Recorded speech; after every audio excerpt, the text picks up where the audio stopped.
شروع اللہ کا نام لے کر جو بڑا مہربان نہایت رحم والا ہے۔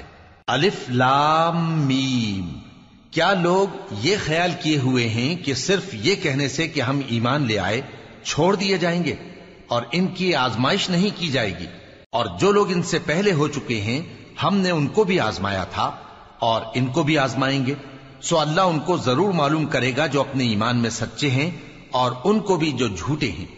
کیا وہ لوگ جو برے کام کرتے ہیں یہ سمجھے ہوئے ہیں کہ یہ ہمارے قابو سے نکل جائیں گے؟ جو فیصلہ یہ کرتے ہیں برا ہے۔ جو شخص اللہ کی ملاقات کی امید رکھتا ہو تو اللہ کا مقرر کیا ہوا وقت ضرور آنے والا ہے، اور وہ سننے والا ہے، جاننے والا ہے۔ اور جو شخص محنت کرتا ہے تو اپنے ہی فائدے کے لیے محنت کرتا ہے، بے شک اللہ تو سارے جہان سے بے نیاز ہے۔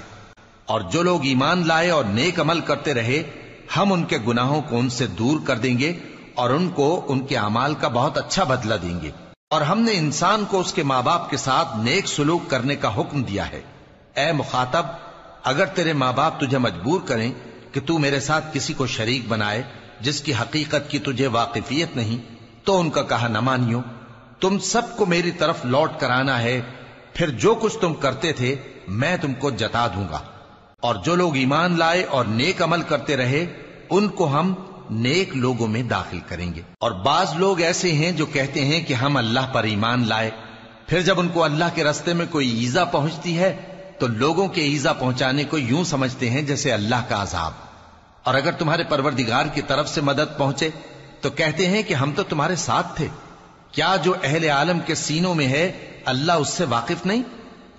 اور اللہ ان کو ضرور معلوم کرے گا جو سچے مومن ہیں، اور وہ منافقوں کو بھی معلوم کر کے رہے گا۔ اور جو کافر ہیں وہ مومنوں سے کہتے ہیں کہ ہمارے طریقے پر چلو اور ہم تمہارے گناہ اٹھا لیں گے، حالانکہ وہ ان کے گناہوں کا کچھ بھی بوجھ اٹھانے والے نہیں۔ کچھ شک نہیں کہ یہ جھوٹے ہیں، اور یہ اپنے بوجھ بھی اٹھائیں گے اور اپنے بوجھوں کے ساتھ اور لوگوں کے بوجھ بھی۔ اور جو جھوٹ یہ لوگ گھڑتے رہے قیامت کے دن ان کی ان سے ضرور پرسش ہوگی۔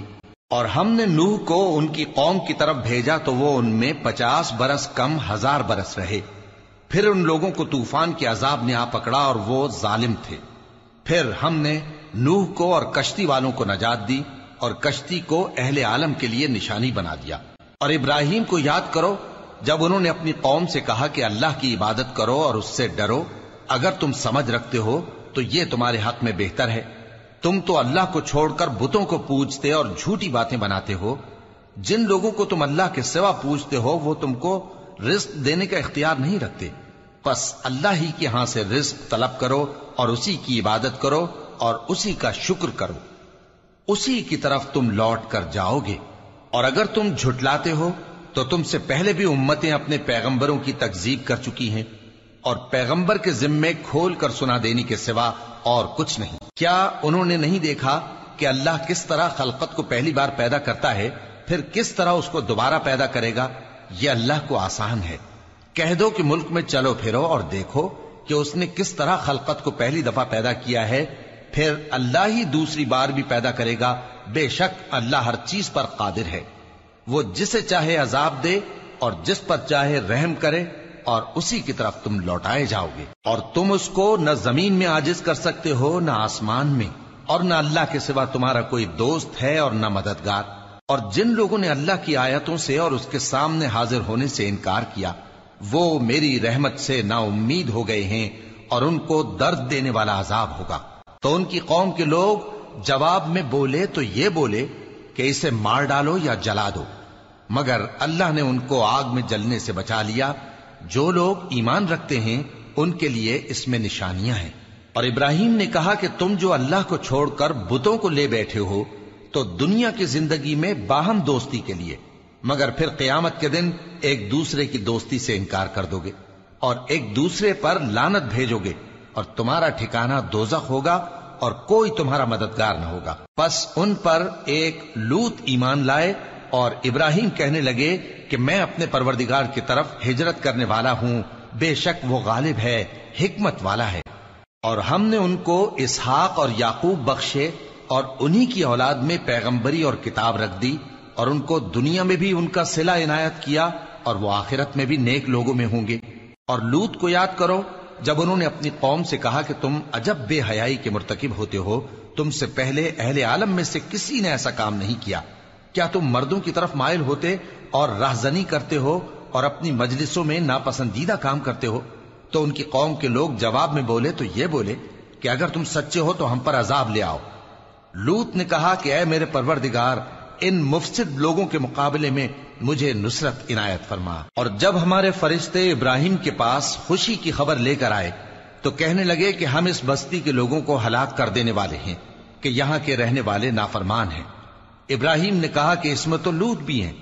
وہ کہنے لگے کہ جو لوگ یہاں رہتے ہیں ہمیں سب معلوم ہیں، ہم ان کو اور ان کے گھر والوں کو بچا لیں گے بجز ان کی بیوی کے کہ وہ پیچھے رہنے والوں میں ہوگی۔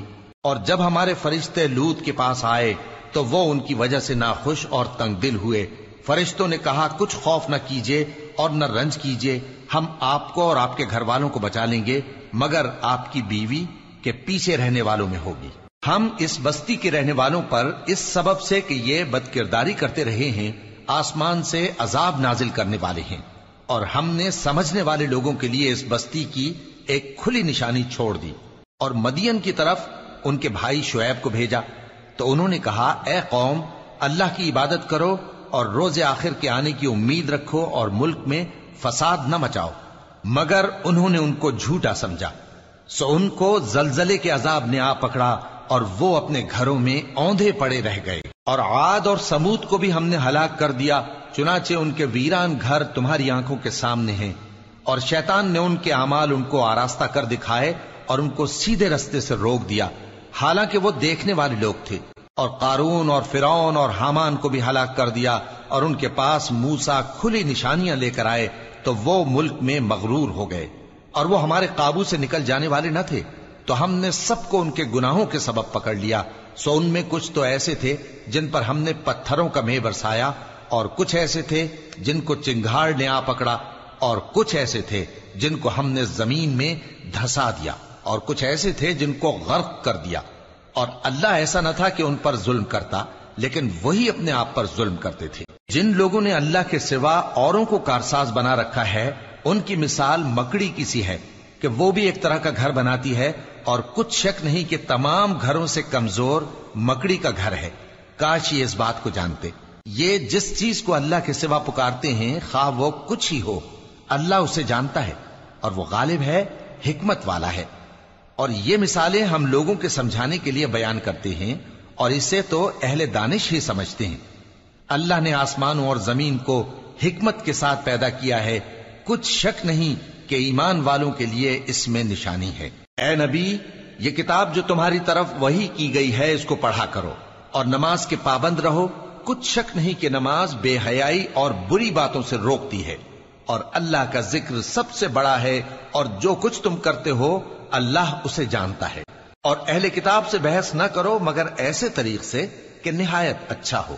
ہاں، جو ان میں سے بے انصافی کریں ان کے ساتھ اسی طرح مجادلہ کرو، اور کہہ دو کہ جو کتاب ہم پر اتری اور جو کتابیں تم پر اتری ہم سب پر ایمان رکھتے ہیں، اور ہمارا اور تمہارا معبود ایک ہی ہے، اور ہم اسی کے فرما بردار ہیں۔ اور اسی طرح ہم نے تمہاری طرف کتاب اتاری ہے تو جن لوگوں کو ہم نے کتابیں دی تھیں وہ اس پر ایمان لے آتے ہیں، اور بعض ان مشرک لوگوں میں سے بھی اس پر ایمان لے آتے ہیں، اور ہماری آیتوں سے وہی انکار کرتے ہیں جو ہیں ہی کافر۔ اور تم اس سے پہلے کوئی کتاب نہیں پڑھتے تھے اور نہ اسے اپنے ہاتھ سے لکھ ہی سکتے تھے، ایسا ہوتا تو اہل باطل ضرور شک کرتے، بلکہ یہ روشن آیتیں ہیں جن لوگوں کو علم دیا گیا ہے ان کے سینوں میں محفوظ، اور ہماری آیتوں سے وہی لوگ انکار کرتے ہیں جو بے انصاف ہیں۔ اور کافر کہتے ہیں کہ اس پر اس کے پروردگار کی طرف سے نشانیاں کیوں نازل نہیں ہوئیں؟ کہہ دو کہ نشانیاں تو اللہ ہی کے پاس ہیں، اور میں تو کھلم کھلا خبردار کرنے والا ہوں۔ کیا ان لوگوں کے لیے یہ کافی نہیں کہ ہم نے تم پر کتاب نازل کی جو ان کو پڑھ کر سنائی جاتی ہے؟ کچھ شک نہیں کہ مومن لوگوں کے لیے اس میں رحمت اور نصیحت ہے۔ کہہ دو کہ میرے اور تمہارے درمیان اللہ ہی گواہ کافی ہے۔ جو چیز آسمانوں اور زمین میں ہے وہ سب کو جانتا ہے، اور جن لوگوں نے باطل کو مانا اور اللہ سے انکار کیا وہی نقصان اٹھانے والے ہیں۔ اور یہ لوگ تم سے عذاب کے لیے جلدی کر رہے ہیں، اور اگر ایک وقت مقرر نہ ہو چکا ہوتا تو ان پر عذاب آ بھی گیا ہوتا، اور وہ کسی وقت میں ان پر ضرور اچانک آ کر رہے گا اور ان کو معلوم بھی نہ ہوگا۔ یہ تم سے عذاب کے لیے جلدی کر رہے ہیں، جبکہ دوزخ تو کافروں کو گھیر لینے والی ہے۔ جس دن عذاب ان کو ان کے اوپر سے اور ان کے پیروں کے نیچے سے ڈھانک لے گا، اور اللہ فرمائے گا کہ جو کام تم کیا کرتے تھے اب ان کا مزہ چکھو۔ اے میرے بندو جو ایمان لائے ہو، میری زمین فراخ ہے تو میری ہی عبادت کرو۔ ہر شخص موت کا مزہ چکھنے والا ہے، پھر تم ہماری ہی طرف لوٹ کر آؤ گے۔ اور جو لوگ ایمان لائے اور نیک عمل کرتے رہے، ان کو ہم بہشت کے اونچے اونچے محلوں میں جگہ دیں گے، جن کے نیچے نہریں بہ رہی ہیں، ہمیشہ ان میں رہیں گے۔ نیک عمل کرنے والوں کا یہ خوب بدلہ ہے، جو صبر کرتے اور اپنے پروردگار پر بھروسہ رکھتے ہیں۔ اور بہت سے جانور ہیں جو اپنا رزق اٹھائے نہیں پھرتے، اللہ ہی ان کو رزق دیتا ہے اور تم کو بھی، اور وہ سننے والا ہے، جاننے والا ہے۔ اور اگر ان سے پوچھو کہ آسمانوں اور زمین کو کس نے پیدا کیا اور سورج اور چاند کو کس نے تمہارے زیر فرمان کیا، تو کہہ دیں گے اللہ نے۔ تو پھر یہ کہاں الٹے جا رہے ہیں؟ اللہ ہی اپنے بندوں میں سے جس کے لیے چاہتا ہے روزی فراخ کر دیتا ہے اور جس کے لیے چاہتا ہے تنگ کر دیتا ہے۔ بے شک اللہ ہر چیز سے واقف ہے۔ اور اگر تم ان سے پوچھو کہ آسمان سے پانی کس نے برسایا، پھر اس سے زمین کو اس کے مرنے کے بعد کس نے زندہ کیا، تو کہہ دیں گے کہ اللہ نے۔ کہہ دو کہ اللہ کا شکر ہے، لیکن ان میں اکثر نہیں سمجھتے۔ اور یہ دنیا کی زندگی تو صرف کھیل اور تماشا ہے، اور ہمیشہ کی زندگی کا مقام تو آخرت کا گھر ہے۔ کاش یہ لوگ سمجھتے۔ پھر جب یہ کشتی میں سوار ہوتے ہیں تو اللہ کو پکارتے، خالص کرتے ہوئے اسی کے لیے اطاعت کو، لیکن جب وہ ان کو نجات دے کر خشکی پر پہنچا دیتا ہے تو جھٹ شرک کرنے لگ جاتے ہیں، تاکہ جو ہم نے ان کو بخشا ہے اس کی ناشکری کریں اور فائدہ اٹھائیں۔ سو خیر عنقریب ان کو معلوم ہو جائے گا۔ کیا انہوں نے نہیں دیکھا کہ ہم نے حرم کو مقام امن بنایا ہے اور لوگ ان کے گرد و نواح سے اچک لیے جاتے ہیں؟ کیا یہ لوگ باطل پر اعتقاد رکھتے ہیں اور اللہ کی نعمتوں کی ناشکری کرتے ہیں؟ اور اس سے بڑا ظالم کون جو اللہ پر جھوٹ بہتان باندھے، یا جب حق بات اس کے پاس آئے تو اس کی تکذیب کرے؟ کیا کافروں کا ٹھکانہ جہنم میں نہیں ہے؟ اور جن لوگوں نے ہمارے راستے میں محنت کی، ہم ان کو ضرور اپنے رستوں پر چلا دیں گے، اور اللہ تو نیکوکاروں کے ساتھ ہے۔